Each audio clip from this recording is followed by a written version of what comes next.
Assalamualaikum warahmatullahi wabarakatuh. Selamat datang di channel Mamas Guru.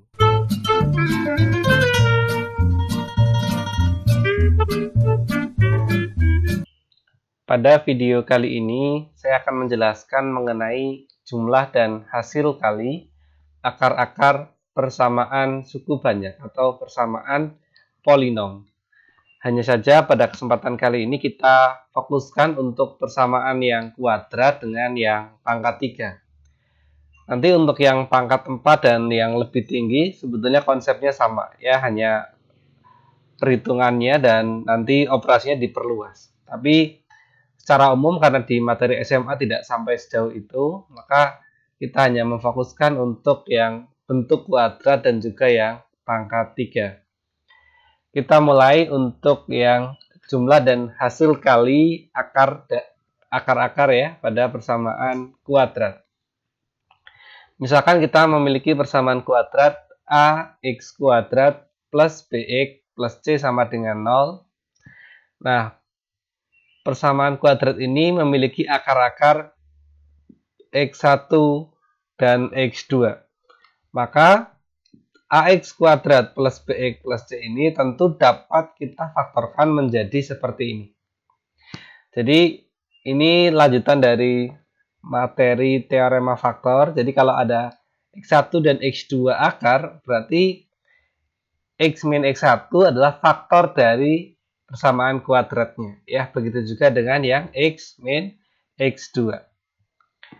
Nah, kemudian bentuk ini dapat lebih kita sederhanakan jika kita membagi ya kedua ruas dengan A. Jadi A di sini bilangan A kita hilangkan dengan cara membagi kedua ruas dengan A. Nah, ini ya. Jadi ruas kiri maupun ruas kanan dibagi dengan A. Nah, untuk yang ruas kiri berarti semua unsurnya dibagi dengan A ya, semua koefisiennya dibagi dengan A. Untuk yang depan A tentu dibagi dengan A habis, tentu di sini jadi 1 ya, 1x kuadrat atau cukup x kuadrat saja. Kemudian untuk yang koefisien dari x berarti B per A, dan koefisien yang konstanta untuk yang x pangkat 0 adalah C per A. Nah, untuk yang ruas kanan tentu menjadi hanya x min x1 dikalikan dengan x min x2 seperti ini. Nah, kalau kita perhatikan lagi untuk yang ruas kanan ini masih bisa kita jabarkan ya dengan perkalian aljabar, depan kali depan, depan kali belakang gitu ya. Nanti jadi seperti ini. X kuadrat min x1x min x2x ditambah x1 kali x2. Karena di sini min x1 nanti dikalikan dengan min x2, maka hasil kalinya adalah positif. Kemudian di sini untuk yang variabel x dapat kita sederhanakan lagi menjadi x kuadrat min x1 tambah x2x. Kita kurung ya x1 dengan x2-nya. Kemudian ditambahkan yang konstanta tetap yaitu x1 kali x2. Nah, dari materi kesamaan pada polinom, tentu di sini x kuadrat, di sini juga x kuadrat, sudah tidak ada masalah. Berarti sekarang yang koefisien x harus sama ya. Yang kiri adalah B per A, sedangkan yang kanan adalah min x1 plus x2. Berarti kan kita dapat menyimpulkan bahwasannya B per A itu sama dengan min dalam kurung x1 plus x2. Nah, tentu bentuk ini karena nanti kita ingin mendapatkan nilai dari x1 plus x2, maka kedua ruas ini bisa kita kalikan dengan min 1 ya. Agar tanda min di depan x1 plus x2 ini hilang, maka kedua ruas dikalikan min 1 berarti menjadi yang kiri adalah min B per A sama dengan yang kanan, tanda negatifnya tentu sudah hilang, yaitu hanya tersisa x1 plus x2. Berarti di sini Dari persamaan ini dapat kita simpulkan bahwa nilai dari X1 plus X2 adalah min B per A. Ya, kita tuliskan di sini, yaitu min B per A. Min B per A. Kemudian, untuk yang konstanta, yang kiri adalah C per A, sedangkan yang kanan adalah X1 kali X2. Berarti dari teori kesamaan pada polinom, ini juga sama ya, otomatis X1 kali X2 juga nilainya sama dengan yang C per A. Berarti di sini dapat kita simpulkan, perkalian akarnya adalah C per A. Nah, di sini untuk yang X1 plus X2 sering kita sebut sebagai ini ya, jumlah akar-akar pada persamaan kuadrat. Karena X1 dengan X2 adalah tadi akar-akar dari persamaan kuadrat ini. Kemudian kalau yang ini baru yang hasil kali. Jadi jumlah dengan hasil kali itu maknanya yang atas ini yang jumlah akar-akar, kemudian yang bawah adalah hasil kali akar-akar.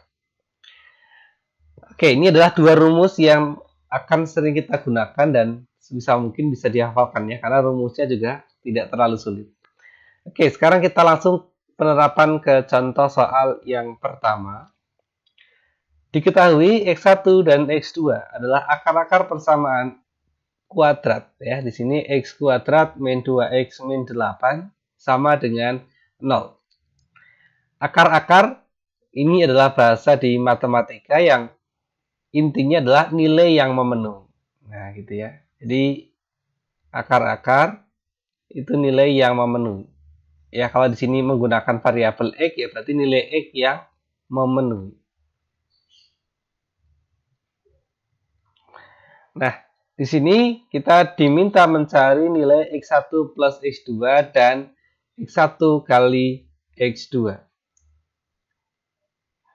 Nah, ada dua cara yang akan saya jelaskan di sini, yaitu cara yang pertama menentukan nilai akar-akar.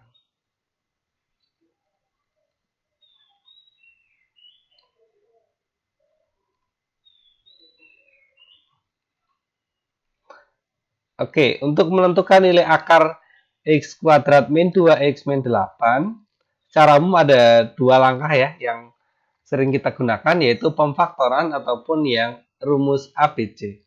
Nah, mudahnya untuk bentuk ini tentu karena dapat kita faktorkan saja ya. Kita tuliskan dulu, X kuadrat min 2X min 8 sama dengan 0. Kita faktorkan untuk yang ruas kiri. Tentu ini yang depan X dengan X.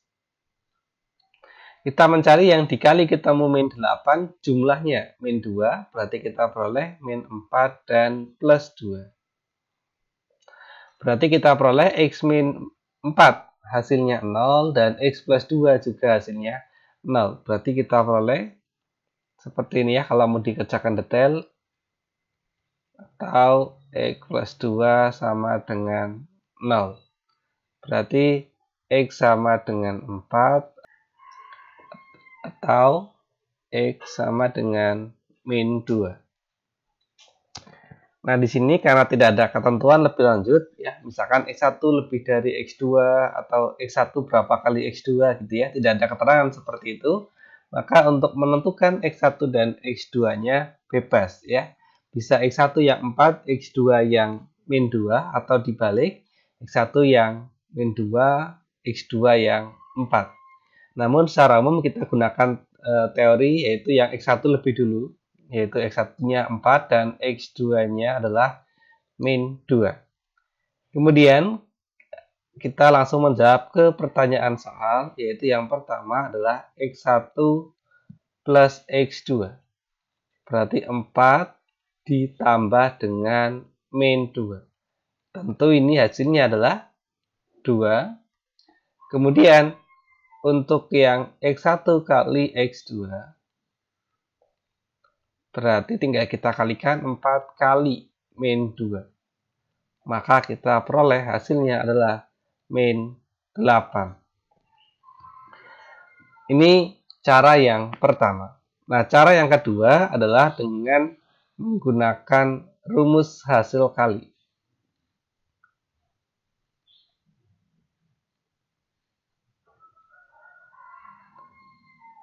Menggunakan rumus ya, hasil kali dan jumlah akar-akar. Jadi rumus yang ini. Jadi saya tuliskan dulu.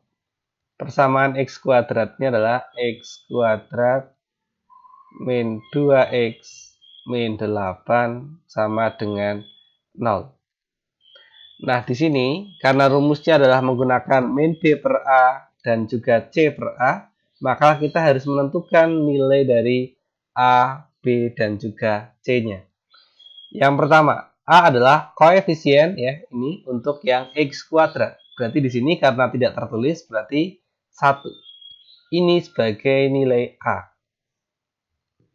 Kemudian yang b adalah koefisien untuk x kuadrat. Berarti ini yang b, min 2. Kemudian yang c adalah konstantanya atau yang tidak memiliki variabel. Berarti min 8 itu kita anggap sebagai nilai c-nya. Sehingga kalau sudah kita tentukan nilai a, b, dan juga c, langsung kita hitung. Pertanyaannya adalah x1 ditambahkan x2. Di sini rumusnya adalah min b per a. Berarti min b-nya adalah min 2 per a-nya 1. Berarti min 2 bagi 1 min 2, tapi ada minnya. Ya, min dikalikan min 2. Berarti plus 2 atau cukup 2 saja. Kemudian untuk yang x1 kali x2 di sini menggunakan rumus c per a ya. C-nya adalah min 8 per a-nya adalah 1. Berarti hasilnya adalah min 8 ya. Persis ketika kita menggunakan menentukan nilai akar. Jadi lebih simpel ya, secara umum menggunakan rumus jumlah dan hasil kali ini ya lebih simpel. Nah, seperti itu ya untuk pembahasan contoh soal yang pertama. Sekarang kita lanjutkan untuk contoh soal yang kedua. Diketahui alfa dan beta adalah akar-akar dari persamaan kuadrat 2x kuadrat min 5x plus 1 sama dengan 0. Tentukan nilai dari alfa kuadrat dijumlahkan dengan beta kuadrat. Oke, secara umum untuk soal yang kedua ini maka kita akan jauh lebih mudah menggunakan yang rumus tadi ya, rumus jumlah dan hasil kali akar-akar. Kenapa tidak kita mencari faktornya saja? Karena bentuk kuadrat x 2x kuadrat min 5x plus 1 tidak bisa difaktorkan. Artinya kalau kalian mau mencari akar-akarnya, alfanya berapa, betanya itu apa, maka harus menggunakan rumus ABC. Nah, silakan bagi yang ingin menggunakan rumus ABC bisa juga mencari nilai alfanya berapa dan betanya berapa. Cuma sekali lagi itu agak ribet karena melibatkan bentuk akar ya. Maka kita di contoh yang kedua ini langsung menggunakan cara yang lebih mudah, yaitu dengan menggunakan rumus-rumus pada jumlah dan hasil kali akar-akar. Nah, berarti di sini kalau kita ingin menggunakan rumus, kita harus menentukan dulu nilai A, B, dan C-nya. A adalah koefisien yang x kuadrat. Ini kita anggap sebagai A, berarti nilainya adalah 2. Kemudian B adalah koefisien yang X, berarti di sini adalah min 5. Kita anggap sebagai B. Dan C adalah konstanta, berarti yang 1 atau positif 1. Jadi kalau positif ya cukup angkanya saja, tapi kalau negatif ikut dengan tandanya ya. Oke, berarti di sini akar-akarnya adalah alfa dan beta ya. Berarti kan sama seperti rumus ini, hanya X1-nya sekarang diganti alfa dan X2-nya diganti beta. Berarti rumus yang kita peroleh ya sama, nanti alfa plus beta dengan alfa kali beta. Ya, ini pengganti X1 dan X2. Berarti dengan rumus yang pertama, X1 plus X2 adalah min B per A. Berarti kita tuliskan min B. Berarti min 5 min 5 ya, hati-hati. Min B, B-nya min 5 per A, 2. Min ketemu min plus, berarti alfa plus beta adalah 5 per 2. Kemudian alfa kali beta adalah C per A. C-nya 1, A-nya 2. Berarti nilai alfa kali beta adalah setengah. Namun di sini yang ditanyakan adalah alfa kuadrat ditambahkan dengan beta kuadrat. Di sini tidak ada alfa kuadrat dan beta kuadrat. Kita hanya memiliki alfa plus beta dan alfa kali beta. Lalu bagaimana cara mencari alfa kuadrat ditambah beta kuadrat? Minimal kita dari dua konsep atau dua teori yang kita ketahui ini, kita harus mencari nilai yang alfa kuadrat ditambah beta kuadrat. Lalu caranya bagaimana? Kita memiliki alfa tambah beta yang sudah kita ketahui nilainya yaitu 5 per 2. Berarti agar mendapatkan alfa kuadrat, berarti yang alfa plus beta harus kita kuadratkan. Ya, harus kita kuadratkan. Alfa plus beta kuadrat itu kan maknanya alfa plus beta dikalikan dengan alfa plus beta. Ya, dikalikan dengan dirinya sendiri. Berarti yang kiri tetap alfa plus beta kuadrat sama dengan, nah ini kalau kalian kalikan, depan kali depannya, alfa kali alfa, alfa kali beta, beta kali alfa, dan beta kali beta, maka nanti akan kalian peroleh hasilnya adalah alfa kuadrat ditambah beta kuadrat ditambahkan dengan 2 alfa kali beta. Selanjutnya, karena kita membutuhkan nilai dari alfa kuadrat plus beta kuadrat, ini yang kita ingin cari tahu, berarti selain ini, selain alfa kuadrat plus b kuadrat, beta kuadrat ya, kita pindahkan ke ruas kiri. Berarti nanti ruas kiri menjadi alfa plus beta kuadrat dikurangi ya, karena di sini positif, maka ketika pindah jadi min 2 alfa beta. Ini senilai dengan alfa kuadrat ditambahkan dengan beta kuadrat. Jadi intinya kalau ada soal seperti ini, kalian harus ya pandai-pandainya mengubah alfa kuadrat ditambah beta kuadrat menjadi operasi yang melibatkan alfa plus beta dengan alfa kali beta. Nah, untuk contoh soal yang kedua ini dapat diubah menjadi alfa plus beta kuadrat dikurangi 2 kali alfa beta. Berarti sekarang tinggal kita masukkan saja nilainya, yaitu tadi alfa plus beta adalah 5 per 2. Berarti di sini 5 per 2 kuadrat dikurangi 2 kali alfa kali beta. Alfa kali beta adalah setengah, berarti 2 kali setengah. Ini sama dengan alfa kuadrat ditambah beta kuadrat.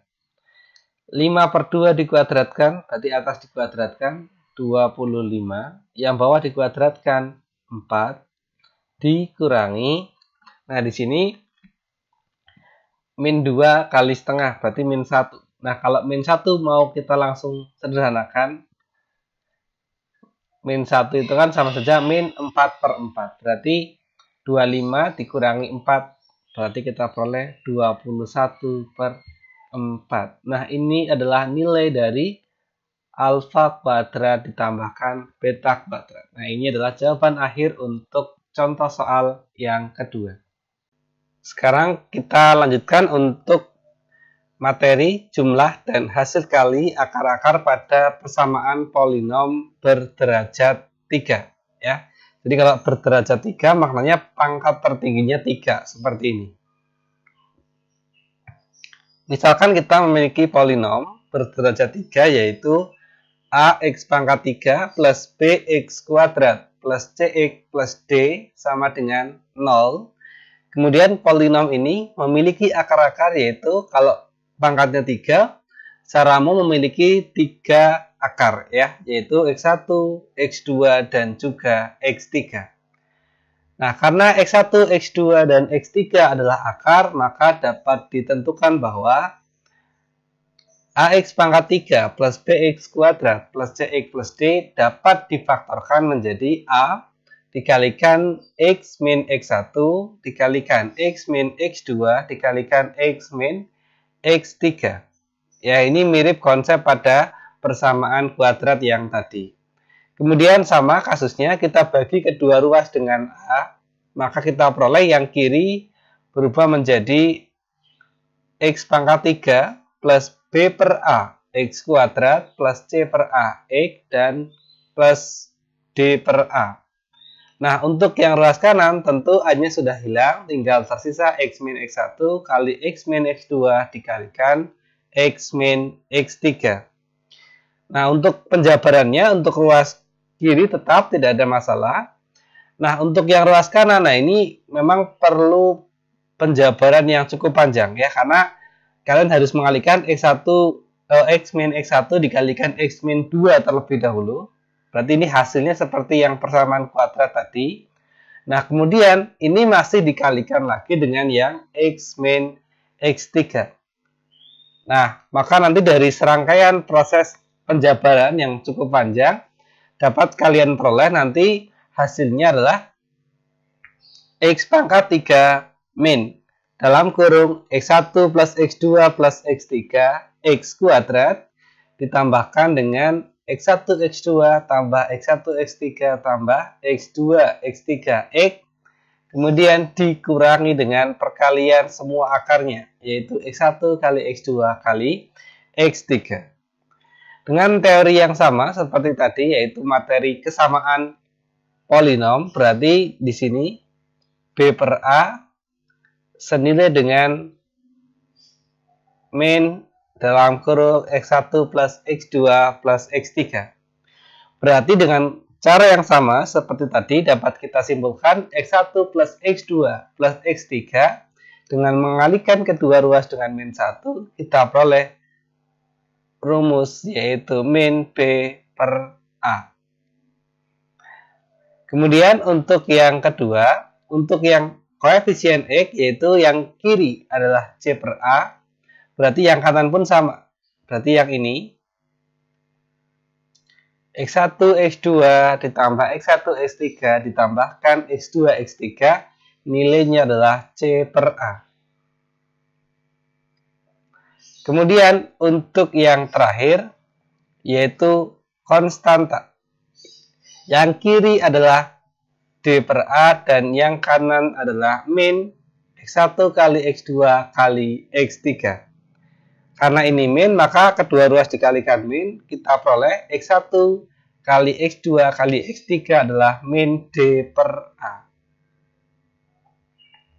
Nah, jadi konsep seperti ini tentu akan dipakai juga ketika polinomnya berderajat 4, 5, dan seterusnya. Ya, cuma ini di SMA 3 itu sudah cukup sulit ya. Jadi secara umum persamaan polinom berderajat 3 pun tidak selalu dijelaskan oleh guru di kelas. Jadi ini kalau misalkan dijelaskan pun sudah kategori yang cukup sulit. Maka penjabarannya hanya mentok atau maksimal di yang berderajat 3. Oke, sekarang kita membahas ke contoh soal. Diketahui X1, X2, dan X3 adalah akar-akar persamaan dari polinom berderajat 3, yaitu 2x pangkat 3 min 7x plus 4 sama dengan 0. Nah, di sini yang harus kalian jeli adalah kita diminta menentukan 3x1 tambah 3x2 tambah 3x3.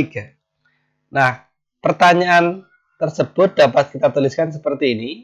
3x1 ditambah 3x2 ditambah 3x3 itu kan bisa kita sederhanakan atau kita ubah bentuk dengan sifat distributif, yaitu 3-nya kita keluarkan sehingga yang di dalam kurung tinggal x1 plus x2 plus x3. Nah, di sini berarti nanti hasil akhir untuk soal yang ketiga, jawabannya adalah tinggal kita kalikan antara 3 dengan hasil penjumlahan dari akar-akarnya. Berarti sesuai dengan rumus ini, ya kita rata-rata di sini. X1 plus X2 plus X3, rumusnya adalah min B per A. Berarti dari polinom ini kita harus menentukan nilai A, B, C, dan juga D. Saya tuliskan ini ya. 2x pangkat 3 min 7x plus 4 sama dengan 0. Kalian harus jeli A itu sebagai koefisien yang x pangkat 3. Berarti ini adalah yang A. Ya, nggak ada masalah untuk yang A. Cuma ini B-nya itu adalah koefisien yang x kuadrat. Di sini tidak ada yang variabelnya adalah x kuadrat. Lalu bagaimana? Caranya adalah kita jabarkan lagi bentuk ini menjadi seperti ini. 2x pangkat 3. Nah, di matematika kalau tidak tertulis artinya koefisiennya adalah 0. Berarti ini kalau kita jabarkan detail menjadi 0x kuadrat min 7x plus 4 sama dengan 0. Berarti kalau sudah seperti itu bisa kita tentukan dengan detail. Nanti A-nya tetap 2. Nah, yang 0 ini adalah B. C-nya adalah min 7 dan juga D-nya adalah 4. Sekarang tinggal kita tuliskan min B per A, berarti min B per A. B-nya 0 per A. 2. 0 per 2. 0 dikalikan min ya tetap 0. Berarti hasil penjumlahan akar-akarnya adalah 0. Sehingga di sini kita tinggal menuliskan 3 kali. Nah ini hasilnya adalah X1 tambah X2 tambah X3. 0, 3 kali 0 tentu 0. Nah seperti inilah cara menjawab contoh soal yang ketiga. Jadi intinya kalau ada soal yang berkaitan dengan hasil kali dan jumlah akar-akar, khususnya yang berpangkat 3, selalu berpedoman pada 3 rumus ini ya. Jadi ini harus kamu pahami dengan baik. Sebelum video ini saya akhiri, sudah saya siapkan latihan soal untuk kalian untuk menguji seberapa paham dengan materi yang sudah tadi saya jelaskan. Ini ada 6 nomor yang sebagian itu adalah pengembangan dari rumus-rumus yang tadi sudah saya jelaskan. Jadi kalian harus mengembangkan sendiri dengan konsep yang sudah saya jelaskan tadi. Bila nanti masih menjumpai kesulitan, silahkan bisa ditanyakan di kolom komentar. Bila ada kesalahan saya mohon maaf. Saya akhiri. Assalamualaikum warahmatullahi wabarakatuh.